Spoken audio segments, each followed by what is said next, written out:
Now, though, we go to football.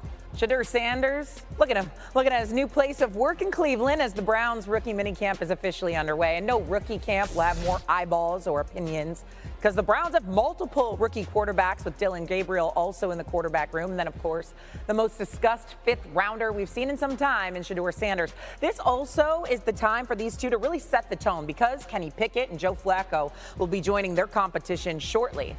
We're alongside senior NFL writer Jeremy Fowler now. Okay, so this is Sanders' opportunity to really prove why he should be Cleveland's signal caller, right? Kevin Stefanski said this is going to be an open competition for who's going to be QB1. And so, Jeremy, now I ask you, what are you hearing about Shedeur's initial standing in the quarterback race? Yeah, Shay, Sanders will have every chance to make an impression and make this team. So he had a rough pre-draft process with multiple teams as far as how his interviews went. But I'm told with the Browns that was not the case. They found him to be a good person, that he could fit into the locker room. They found him to be accurate. They believe he processes at the line of scrimmage what he's seen from a defense really well. So all that will play into his benefit. They're not overthinking the four quarterbacks thing, having four in the room, because Kevin Stefanski likes that. They'll sort of play it out over the next few months. But the fact of the matter is they're higher on Dillon Gabriel, who they took in the third round. In fact, the Browns were really surprised the media didn't pick up more on their love for Gabriel in the process with the private workouts they did. They had Gabriel in the building at the same time they had Cam Ward and Sanders and some other bigger names. So Sanders is simply going to have to outplay him, and there could be some trade implications down the road. I'm told the Browns look at their depth at the position as maybe some currency, some trade value down the road. So maybe somebody will be with a new team by, say, August or September. Ah, I see. So we got four quarterbacks in that room, two of which are vets, two that are rookies, and then maybe some trade bait. A lot of juiciness going on in the Browns quarterback room. Of course, rookie minicamp underway there in Cleveland. Jeremy, thank you. Thank you. All right, pleased to welcome in Ravens Pro Bowl linebacker and two-time Super Bowl champion Kyle Van Noy with us right now. And Kyle, Shedeur has a huge spotlight on him after going in the fifth round in the draft. What does Shedeur Sanders need to establish from the beginning in order to set the tone in Cleveland? I think it comes down to that work ethic. Guys like Tom Brady and Matthew Stafford were in the building at 5:30. The time I met Tom Brady when I got traded was at 5:30. Hey, Tom Brady, nice to meet you. That's the type of attitude he needs to bring into that Browns quarterback room, into the Browns organization. I believe Tom Brady is who he looks up to as a quarterback, and I think the same goes with his work ethic.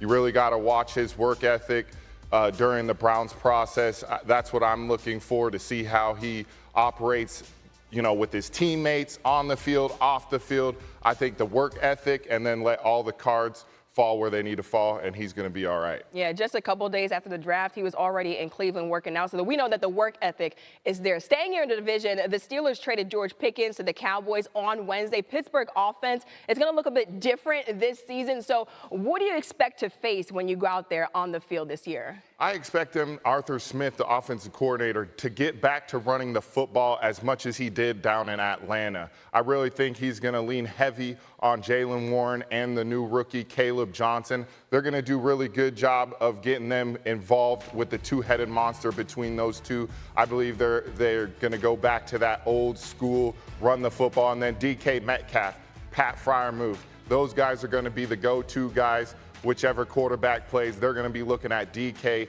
down the field as everywhere which way he's on the field. But you know what? The Ravens, I think we're just going to have to double him once he plays. I like that. Speaking of your Ravens, heartbreaking finishes the past two postseasons, losing one-score games to the Bills and the Chiefs. What's been the off-season conversation between the vets in order to get over the hump this season? Yeah, I think it's just getting back to the basics. I know it's tedious, I know it's annoying, but just getting back to the basics of doing all the little things right, tackling, blocking, block destruction, hanging on to the football, all those key situations, just continuing to hone on those, and then just take it over when we need to. Our stars to play like stars, and then our role players to play like stars when it's their opportunity, and the next man up mentality each and every game. I think if we continue to do those things, we'll go in the direction we want to go. Very early, but the conversations are already happening about the postseason. Kyle Van Noy with the latest. More from you. And rookie minicamp kicking off today in Cleveland, and all eyes on Shedeur Sanders. The QB will wear number 12. Sanders reacted to his new number, saying, quote, "Man, give me number 99. I just want to play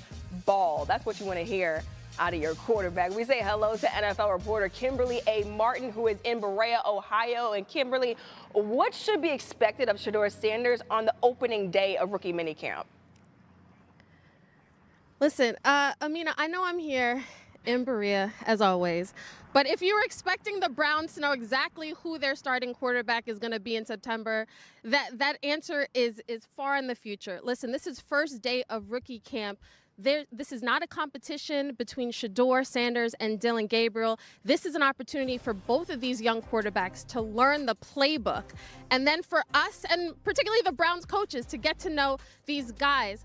But listen, they are very high. This organization is very high on both of these guys. When I talk to people, they mention Dillon's accuracy. They also talk about Shedeur being the most accurate passer in this class. Both super tough, great pocket presence. And Dillon Gabriel's a guy who reminds them of Brock Purdy, which worked out pretty good for the San Francisco 49ers. Obviously, the Browns have a lot riding on their QB decision this year. But I can tell you, Amina, if there's any fifth-round pick who's in prime position, who can one day be the start of this franchise, Shedeur is in a great position. But players alike and coaches are high on both of them. So we are a long way from knowing who will be under center come September. Yeah, no decisions being made right now, but of course, all eyes on that quarterback room in Cleveland. Kimberly with the latest. Thanks so much.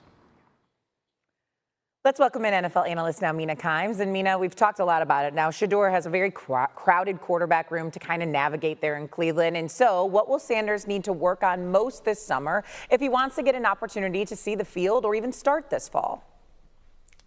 Yeah, thinking about this as a competition between him and Gabriel in particular, same draft class, for me, it really comes down to showing that he can operate the Browns offense. I saw a rep of him working under center, not something he did a ton of in college. That's going to be a big part of this offense with Kevin Stefanski. It's a run-first offense, a lot of play action, tight ends on the field. But I think Shedeur's accuracy, particularly throwing off of play action, will certainly help him in that regard. He also does a great job throwing over the middle of the field. The thing he has to do better, though, and I think this is so important for him, is just play faster. I think this is part of the reason why he dropped in the draft. Just long time to throw, holding on to the football, drifting in the pocket. That doesn't fly in this offense. So that's something he needs to improve at. I would say both young quarterbacks need to improve at. And if he can improve at that, I think he's got a good shot. Okay, remember there's two veterans that are also in that quarterback room, and Joe Flacco and Kenny Pickett. Mina, stay right there. We have another rookie quarterback fighting for snaps. We'll get to in a minute. All right, Giants rookie minicamp gets underway today. While everyone wants to get a first look at Abdul Carter and Jackson Dart, it's the quarterback position that'll garner the most eyeballs. Here's head coach Brian Daboll on the rookies' developing process. It's new on SportsCenter. Yeah, it's really the same for every position. You know, these guys have a lot to learn. None of them have been out in an NFL practice. There's so much to learn. We'll take it day by day. We'll continue to give them information. You know, there'll be a lot of mistakes. We'll improve off those mistakes. We'll come out to the next practice, try to do a better job, and we'll do that with all our guys. Okay, Mina's back here with us now. So Jackson Dart is going to have to go through a couple vets, including Russell Wilson and Jameis Winston, to see the field. What does the rookie quarterback and Jackson Dart need to work on most to get a chance to play? Yeah, I think it'd be best for Dart if he takes time and sits for a while behind those aforementioned veterans to learn really what it's like to run an NFL offense. The offense he ran at Ole Miss, very college-style, heavy play action, much heavier than you would see in the NFL. Lots of RPOs, lots of throwing to guys who are college open but aren't NFL open. He's got to work on all those things, being under center, working on timing, his footwork to the progressions of the receivers. And I think it's an excellent opportunity for him, which is why it's a good landing spot, because he doesn't have to play immediately. He's got great tools, great arm, great athleticism. It's really the mental side of the game that he needs to work on. And to Mina's point, the Giants have the toughest strength of schedule this upcoming season, so maybe sitting back and watching the veterans navigate that might help to his benefit. Mina, thank you. Van Noy was drafted by the Lions in the second round of the 2014 draft. Spent 3 years with the Lions before being traded to the Patriots, where he won not one, but 2 Super Bowls. He has since went on to play for the Dolphins, Chargers, and Ravens, where he led Baltimore in sacks just last season. Well, look who's here now. Kyle Van Noy himself. And so we're having a little fun here, Kyle. As you can see, 5 teams that you played for listed on the bottom. We're going to rank them in the order you think they're going to do best this upcoming season. Okay? Understand the assignment. I'm going to help you out. I'm going to help you with number 1. Considering the Baltimore Ravens are his current employer, we do not need Coach Harbaugh like walking in the studio and pulling you out by your ears. So We don't. Ravens at 1, but why? Number 1, because of Lamar Jackson, Action Jackson. I mean, what a player as a quarterback position. And then the defense, we're going to come back. We're going to come alive this season. We didn't like how we performed last season. We're coming back for that number 1 spot. Where number 1 starts with Action Jackson. Okay, I knew it, so I'm glad that I thought that was the correct answer. We move along the list now, and now here's where things get interesting. Who would you put at number 2? I'm going to go with surprise for everybody watching, I think. I'm going to go with the Patriots. Now, let's get this right. Oh, nope. Close. That was close. It's a touchy touch screen. Ooh, There we go. There we go. That's Professional. All right, I'm going with the Patriots because of